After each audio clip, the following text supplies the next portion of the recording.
रोखठोक, बेधडक आणि नेमक्या घडामोडींचा अचूक वेध घेणारं एकमेव विजनरी बातमीपत्र विन टीव्ही मराठी.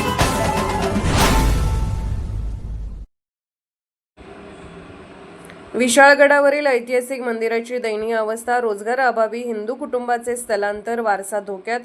छत्रपती शिवाजी महाराजांच्या पराक्रमाचा आणि बाजीप्रभू देशपांडे यांच्या बलिदानाचा साक्षीदार असलेला ऐतिहासिक विशाळगड आज उपेक्षेचा बळी ठरत असल्याचे चित्र समोर आले आहे. गडावरील श्री भगवतेश्वर महादेव मंदिर आणि श्री विठ्ठल रुक्मिणी मंदिर यांची अवस्था अत्यंत दयनीय झाली असून या ऐतिहासिक वास्तूचे अस्तित्वच धोक्यात आले आहे. मंदिराच्या छतावरील कौले फुटली असून लाकडी रूपकाम सडले आहे. पावसाचे पाणी थेट गाभाऱ्यात झिरपत असल्याने मंदिराचे मोठे नुकसान होत आहे. मंदिराकडे जाणारा पायरी मार्गही खराब झाला असून तातडीने दुरुस्तीची गरज व्यक्त केली जात आहे. मात्र लाखो रुपयांचा खर्च स्थानिकांना परवडणारा नसल्याने शासनाच्या निधीकडे आशेने पाहिले जात आहे. दुसरीकडे गड परिसरातील रोजगाराच्या संधी संपुष्टात आल्याने येथील 30 ते 40 हिंदू कुटुंबांना आपली घरे सोडून पुणे मुंबईसारख्या शहराकडे स्थलांतर करावे लागले आहे. पूर्वी गडावर वास्तव्यास असलेल्या अनेक कुटुंबांपैकी सध्या केवळ काहीच कुटुंबे उरली असून मंदिराची पूजा अर्चा करणारे पुजारी आणि त्यांची कुटुंबेच येथे राहतात. भाविक आणि पर्यटकांची संख्या घटल्याने त्यांच्या उदरनिर्वाहाचाही गंभीर प्रश्न निर्माण झाला आहे.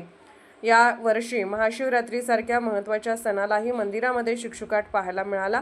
एकेकाळी भाविकांच्या गर्दीने गजबजणारी मंदिरे आज ओस पडली असून परिसरातील अनेक घरे कुलूपबंद अवस्थेत दिसत आहेत. स्थानिकांच्या मते पर्यटन, रोजगार आणि पायाभूत सुविधांच्या अभावामुळे ही परिस्थिती निर्माण झाली आहे.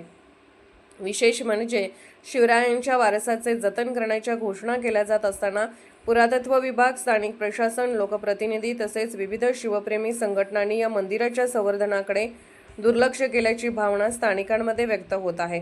केवळ घोषणांनी नव्हे तर प्रत्यक्ष कृतीतून गड किल्ले आणि ऐतिहासिक वारसा वाचवण्याची गरज असल्याचे नागरिकांचे म्हणणे आहे.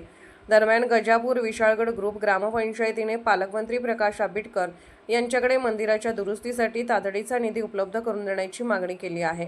पुढील पावसाळ्यापूर्वी संवर्धनाची कामे हाती घेतली नाहीत तर विशाळगडावरील हा ऐतिहासिक आणि धार्मिक वारसा मोठ्या संकटात सापडण्याची भीती व्यक्त केली जात आहे. विन टीव्ही मराठीसाठी वारणानगरहून बाबासाहेब कावळे. विन टीव्ही मराठी न्यूज चॅनलला लाईक करा, शेअर करा आणि सबस्क्राईब करा.